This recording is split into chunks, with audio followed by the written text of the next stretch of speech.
That's kind of a pattern I fall into. I set a bar for myself before I'll talk about something publicly, and then I keep raising it. But at some point, the data stops changing, and you just have to sit down and report what you found. So here we are, 3.5 months of active testing, somewhere around 30 sessions total. And today, I'm just going to show exactly what legit mining looks like. And then before we close out, I want to get into the practical reality of staying in this space. All right, page is looted and dashboard is open.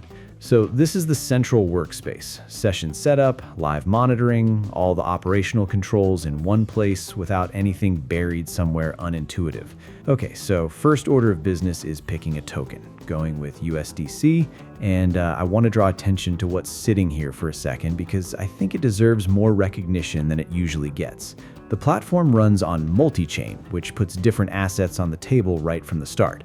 And the practical value of that isn't just range for the sake of it. It means every session I run, I'm choosing based on what actually makes sense for my current position, rather than working within the platform's constraints. Good, then I configure data center power. So here I'm setting the operational tempo, how intensively the system pushes throughout the run. And this step matters because it has a direct relationship with the N, which means I'm making a real cost efficiency call here, rather than just clicking through a setup screen.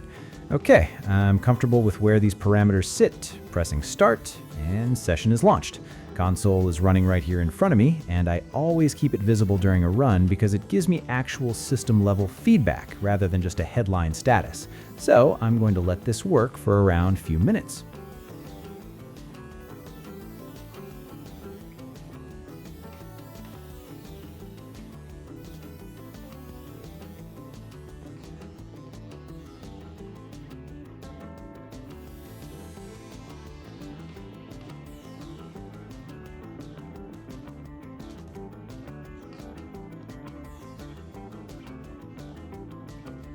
Okay guys, so a few minutes in, session is done, and right here it's laying out the exact USDC count from this run. That's what we're working with.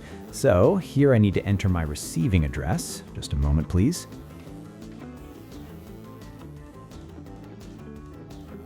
Then I settle infrastructure fee. This is the platform's charge for the session, calculated from the configuration I had set and the total runtime. And the thing I actually appreciate about this fee structure is that the fee structure is clear before I even start a session. There's no ambiguity about what I'm going to owe at the end. And this is something worth flagging specifically. I'm not restricted to any one token when it comes to settling it. I can use whatever is most practical for me right now. There's also a wallet connect option sitting right there that handles the whole thing in a single automatic step, but going manual just so every part of the process is out in the open.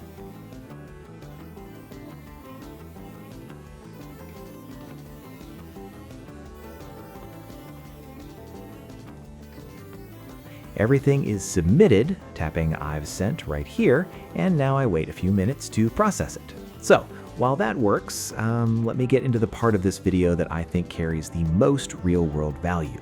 So, the way cloud mining actually works is pretty straightforward. The whole idea is built around remote infrastructure. There are professional data centers out there running industrial-grade mining hardware at scale, and what this platform does is essentially connect people to that existing computing power. A session gets configured, the infrastructure does the computational heavy lifting on the data center side, and the mined output routes directly to whatever wallet address is specified.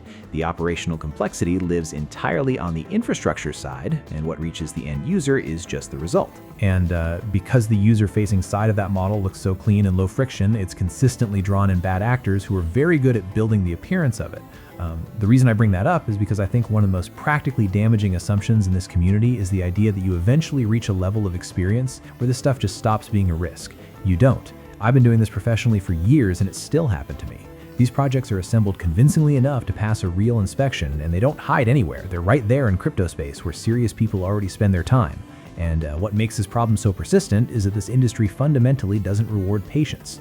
New platforms launch constantly, new narratives cycle through fast, and that relentless pace creates this pressure where stopping to properly examine something starts to feel like a disadvantage. The people running bad projects have a precise understanding of that pressure and they engineer around it deliberately. So I always test functionality under real conditions. I don't just check whether a feature exists, I check whether it actually performs consistently every time I interact with it, because a lot of platforms will show you something that works once and then quietly breaks under repeated use, and that pattern tells you a lot about the stability of what's running underneath.